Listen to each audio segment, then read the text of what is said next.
Well, here we are, the fourth and final part of the original Sonic miniseries, issue number 3. Yeah, that's not confusing at all. Previously, I mentioned that the one-page gag stories, well intended for the younger readers I might add, were a detriment to the main story, especially since it forces the main story to have a rushed conclusion. Well, I'm happy to report that this issue does not have any one-page gags. Sure, we're back to the two-story format, but at least there will be more pages dedicated to those stories, and not something showcasing how fast Sonic runs for the 100th time. Let's see what's in store for us today.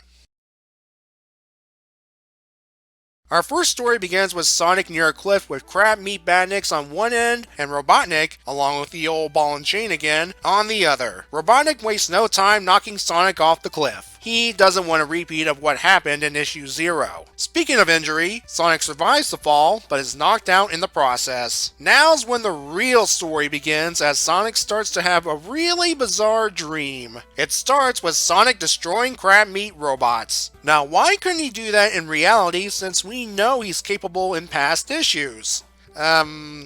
Moving on, Robotnik curses both Sonic and Uncle Chuck, and both of them realize that Uncle Chuck was responsible for Robotnik's origin. Cue flashback. Uncle Chuck just finished his first magic ring for Sonic when the young hedgehog runs in. He's having a problem getting along with a young Robotnik. Uncle Chuck insists that the two get along because, according to him, Robotnik's an orphan and Uncle Chuck is trying to help him. I think you need to do a better job, dude. Robotnik's billing Little Mechanical Man to serve him, and Sonic still wants nothing to do with him. Uncle Chuck decides to take his tractor for a spin, only to reveal that Robotnik took parts from the steering column and brakes to make his mechanical men. This comes back to bite him hard as Uncle Chuck crashes into Robotnik, injuring both of them. Sonic finds them and wants to get them to the hospital quickly. That's where the magic ring comes in. Sonic uses its power as a speed booster and delivers the two to the hospital just in time. Later, after everyone is better, a mechanical man blurts out why Uncle Chuck and Robotnik got injured in the first place. So, for almost getting the two killed, Robotnik is sent to his room. Yeah, that'll show him. It'll show him the very items he'll need for revenge. More time passes, and after Uncle Chuck and Sonic make more magic rings, Robotnik makes his move. He's created a massive robot out of a washing machine, boiler, vacuum cleaner, and an egg beater to nab Uncle Chuck. Sonic, of course, saves him by tripping the robot using a water hose. Robotnik then leaves, swearing revenge. At this point, the dream ends. Just in time, too, as the real Robotnik arrives, shooting fireballs. The chase begins as the story ends. The second story begins with Sally summoning Sonic to Boomer's workshop. Only Boomer's been turned into a robot! Nah, just kidding. It's a disguise Boomer put together, and he and Sally wanted to try it on Sonic. So swirly contact lenses and metal jaws equals robot. Well, so far people turned into robots do have swirly eyes, so it is consistent to what we've seen so far. Boomer puts the disguise on Sonic, and Sally explains the plan. Later we see Sonic chasing Sally with Tails nearby. Sonic decides it's not worth it to take both of them and leaves. Tails is declared a quote-unquote hero, and Sally wants this kept a secret. The Two-Tailed Fox has other ideas. Whether this is part of the plan or not is up for debate. A Buzz Bomber snags one of the papers so it can tell Robotnik about Sonic. Except Robotnik already knows about it since Sonic's right there, though they do point out the possibility that Sonic's in disguise. To test this, Robotnik orders Sonic to reveal the location of Knothole. Before Sonic can answer, or inadvertently blow his cover, an alarm sounds. One of Robotnik's factories, Crab Compound to be exact, has some problems. Sonic quickly volunteers to check it out, and Robotnik lets him, as a way to prove his loyalty, of course. Plus, there's a surprise waiting for him. We'll get to that in a bit. For now, waiting at the Crab Compound was Sally and Antoine.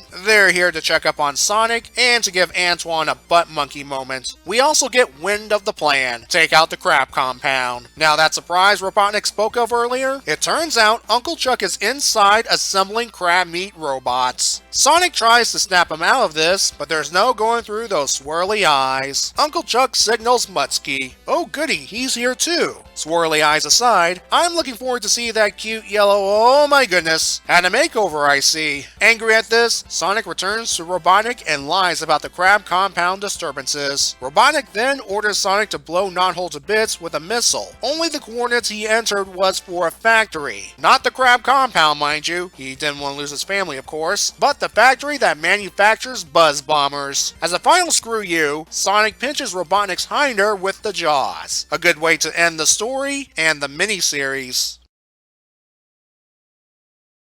Before I get to each story individually, I should point out that there is an overall bookend feeling to this issue. The first stories had conflicts involving Badniks and Robotnik in an eggmobile. One such time even involves the ball and chain. There was also a magic ring in the story that helped Sonic, but the circumstances were different. Uncle Chuck is a prominent figure, although the second story follows up on what happened in issue 0. I'll get into that in a bit. The art for both stories is done by one Dave Manik. He will become a mainstay for the early Sonic books. His work, combined with writers like Gallagher, contributed to the goofy tone the books had in the early days. In my opinion, Manik's art is slightly inferior to that of Scott Shaw's. A problem with Manik's art is it can be a bit angular at times, especially noticeable when he draws Sally. On to the individual stories. Sonic's flashback is actually a dream that he's having a flashback, with all the details mixed up. To be fair, Sonic did hit his head when he landed, and the creators admitted this is a silly what-if story at the end. Looking back at it now, even though it was not intended, Uncle Chuck was indeed instrumental in Robotnik's rise to power. The circumstances were obviously different, and I won't go into the details at this time, but let's just say Robotnik did use Uncle Chuck's stuff against him. Likewise, artificially created power rings, or magic rings, will be touched upon in the future, even though again, this is a dream. It might also be a shout out to the Sad AM cartoon in which Uncle Chuck invented the power rings for Sonic to use. One final note. In the real world, that is, the real world of the comics, Robotnik used the checkered ball and chain and then switched to the fireballs, the same order of the Green Hill Zone and Marble Zone bosses of the first game. I'm giving this story a 6. I can forgive the strangeness of Sonic and Robotnik living together when they were little on the fact that, say it with me, it was only a dream. The dream story itself had its moments of Sonic's heroism, saving his uncle and future enemy, and saving his uncle from his future enemy. The second story, as I mentioned earlier, follows up on the second story of issue 0. We now see where Uncle Chuck's been since those events, and poor Mudsky, he's changed a lot. I have a theory why. His look matches that of his appearance in the Sad AM pilot episode, Heads or Tails. More than likely, the creators saw work done on that episode and updated the look accordingly. Also, if children were going to watch the cartoon and read the comic featuring Sonic and friends, wouldn't it make sense to have some consistency? Besides that, the story is a simple infiltration mission so Sonic can take out a factory. He more or less succeeds, though Sally probably intended it to be the Crab Compound. I'm sure she'll understand the reasons Sonic switched targets, and I'm not going to get into the implications of the destruction of the Buzz Bomber factory. I think you can connect the dots. I'm giving the story a 7. What drags it down a bit is again Manik's art, although I admit Mudsky looks intimidating and robotic. Well, we've come to the end of the original miniseries. Its assumed success would lead to an ongoing series that would last for years. Next time, we're going to look at the first issue of Archie's main Sonic comics.